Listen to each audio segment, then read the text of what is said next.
Welcome back to the Goodol'boys channel. So today I'm going to be showing you the rebuilding process of this truck. This is going to be video part 2. If you want to go check out video part 1, that'll be linked down in the description box below. Be sure to check that out. Here we go. Let's jump right into the video. I'm working on the seat belts right now. You can see in the truck here, I've got this side taken apart and this side's put back together with the new part.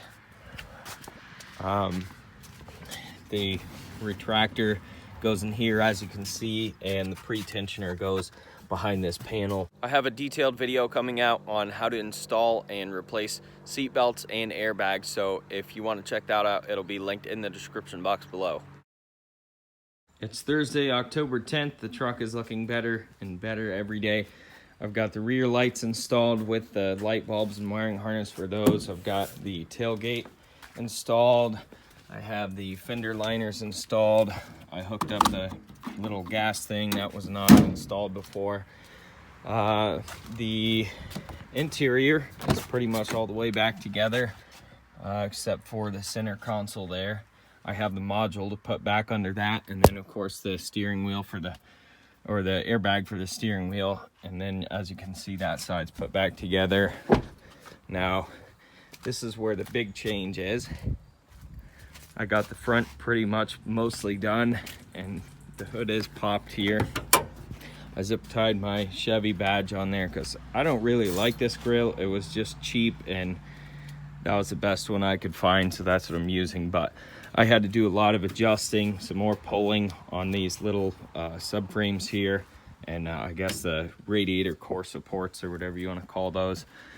So there's with the hood closed. Like I said, everything on the front end is looking really good. It's pretty much all done except for checking and making sure all the light bulbs work. Front end is up on the jack stands, as you can see.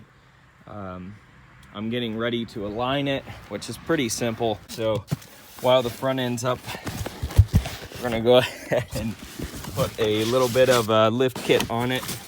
It's just the spacers for the front end. These are supposed to give it 3 inches of spacing, and these are for a 4-wheel drive truck that has the aluminum swing arms.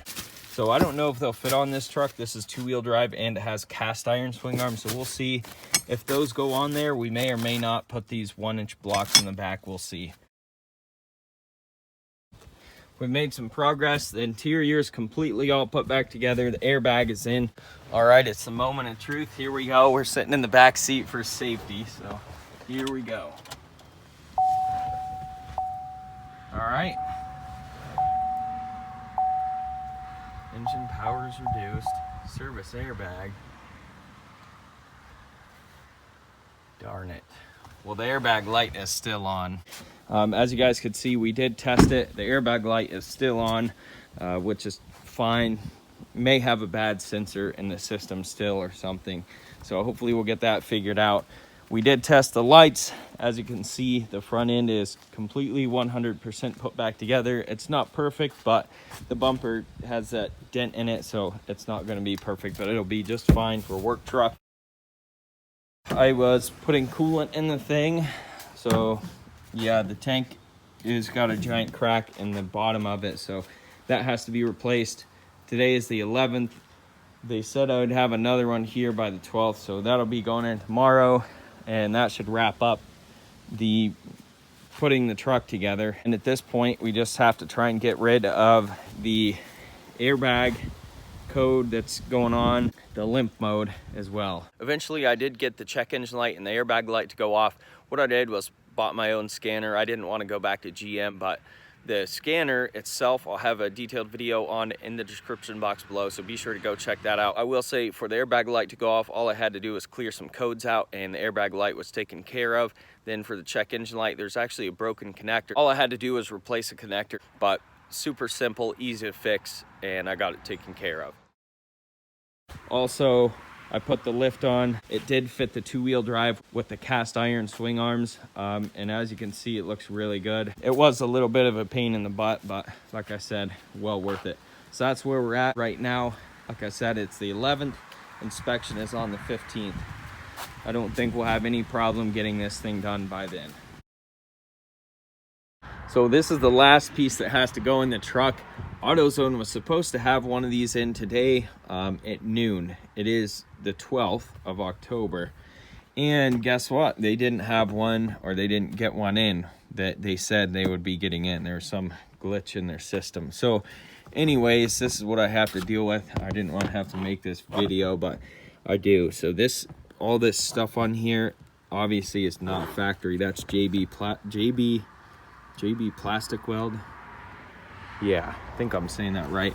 But anyways, yeah, this whole thing here was cracked. I'm not gonna bolt this down, and hopefully it holds together. I'm gonna have to run this for the inspection, then afterwards I'll change it out for a good one. So this is what happens when AutoZone doesn't get you your cooling tank on time, or your coolant reservoir tank.